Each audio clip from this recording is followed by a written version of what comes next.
देखिए, title suit हो या मामला कोर्ट में हो तो ये एक मजबूरी बन जाती है। आज अगर आपका कोई जमीन पर कब्जा करने आएगा और आप उसको रोकने में सक्षम नहीं है तो क्या करेंगे? आपको इसके लिए कानून का सहारा लेना पड़ेगा, या आप बीमार पड़ जाएंगे, आपको जो है एक तरह से डॉक्टर का सहारा लेना पड़ जाएगा। तो ये मजबूरी होती है। यानी ये कहेंगे कि ये लंबा चलता है, लंबी प्रक्रिया है, और इस लंबी प्रक्रिया में ना फंसे तो कोई भी शौक से नहीं फंसा हुआ। किसी की करोड़ों की संपत्ति है, किसी की लाखों की संपत्ति है, उनको भी लगता है कि लाखों की संपत्ति जो है मेरा वो फंसा हुआ है और ये संपत्ति को हमको वापस प्राप्त करना है। और ये संपत्ति को प्राप्त करने के लिए का एक ही अब विकल्प है कि अब उनको कानूनी प्रक्रिया में जाना होगा, कानूनी प्रक्रिया से वो संपत्ति को वापस प्राप्त करनी होगी। और इसी चलते वो कोर्ट जाते हैं और मामले को जो है एक तरह से आगे बढ़ाते हैं। तो आज देखें, इनका कहना है कि टाइटल सूट एक लंबी प्रक्रिया है, इसका आदेश जल्दी नहीं आता, लेकिन इसका आदेश आने में 30-40 वर्ष लग जाते हैं। देखें, हम आपको बता दें कि अगर पारिवारिक विवाद होता है तभी, और काफी उलझा हुआ विवाद होता है, और दोनों पक्ष, ये भी बात एक बात ध्यान रखें कि दोनों पक्ष जो है केस तो स्टार्ट करते हैं लेकिन उसको टाइम से मेंटेन नहीं कर पाते हैं। यानी कभी कोई गए नहीं, कभी जो है किसी प्रकार का कोई फंक्शन के वजह से, मतलब आपके एक पक्षीय जो है कह सकते हैं कि एक पक्ष सही ढंग से कार्य नहीं किया, कभी दूसरा पक्ष जो है वो सही ढंग से कार्य नहीं किया, और इसका वजह है केस लंबा जाना। अन्य बाहरी लोगों से अगर विवाद है, मतलब कहने का मतलब जिसका आपसे कोई लेना देना नहीं है, वो परिवार का ना कोई हिस्सेदार है। हिस्सेदार के सिचुएशन में क्या होता है कि हिस्सेदार जो है वो अपने हिस्से की प्रॉपर्टी बेच दी, उससे अधिक प्रॉपर्टी बेच दी, कौन सी प्रॉपर्टी बेची, कौन किसका था, इस हर बात का डिटेल उसको लिखित तौर पर अब देना है। हर बात को सुना जाएगा, हर जो दस्तावेज है उसकी जांच होगी। बाहरी लोगों के पास कागजात नहीं है, डॉक्यूमेंट नहीं है, और वो किस आधार पर दावा करेंगे, तो उनका केस ज़्यादा समय चलता नहीं है।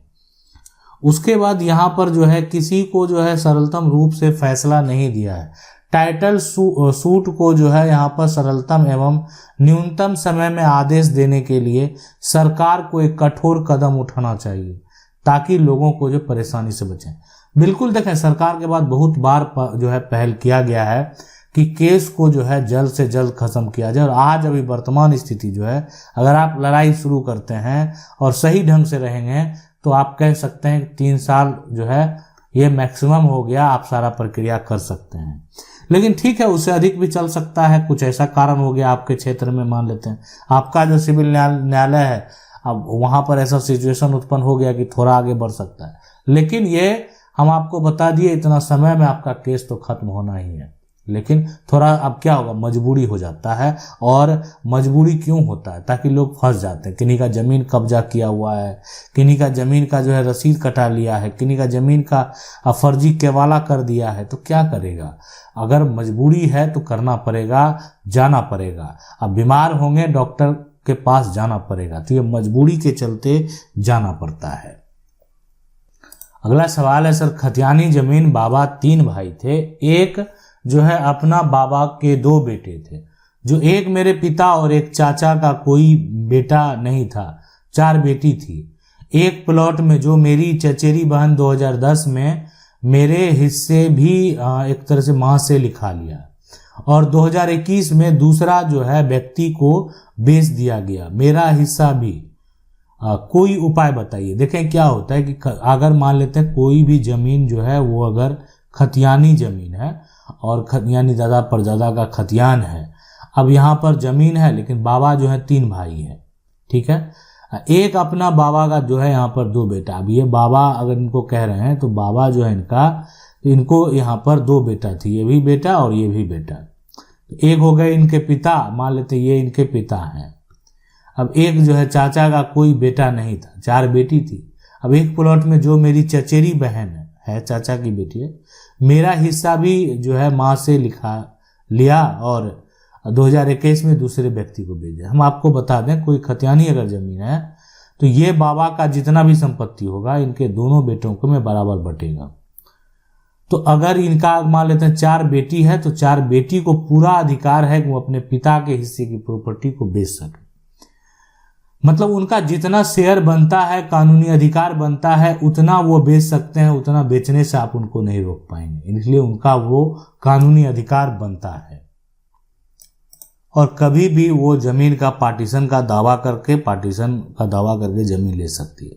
अब रही बात, उनका जितना हक बनता है उससे अधिक वो संपत्ति नहीं बेच सकती है, यानी उससे अधिक अगर बेचती है तो आप अपना हक का दावा कर सकते हैं, आप खुद जो है उस जमीन के ऊपर टाइटल का दावा कर सकते हैं, उस जमीन में अपना जो है हक होने का दावा कर के प्राप्त भी हक कर सकते हैं।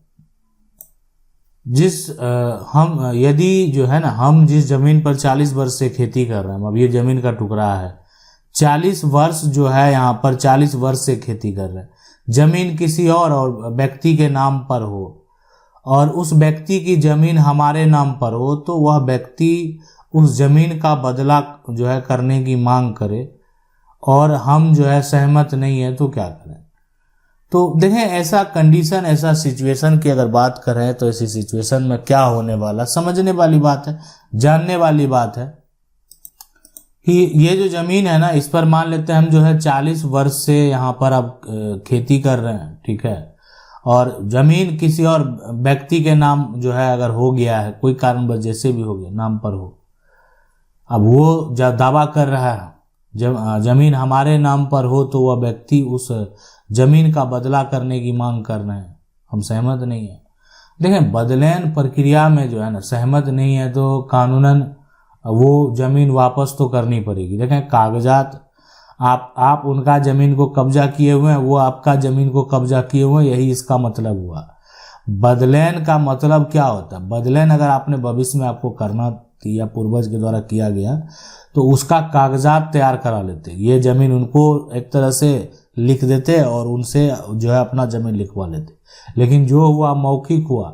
अब मौखिक के केस में क्या होता है, कोर्ट में आप वर्तमान में जो भी उत्तराधिकारी है, वर्तमान में जो भी हकदार है, ये मौखिक बात को मानने से इनकार कर रहा है। अब अगर मौखिक बात को मानने से इनकार कर रहा है तो फिर इसका कोई मतलब नहीं बनेगा, इसलिए कि कानूनी तौर पर जो है मौखिक का कोई मतलब नहीं होता है, यानी जिसके पास जो इसका कागजात होगा, कानून उसी को उसको मान्यता देने वाला है।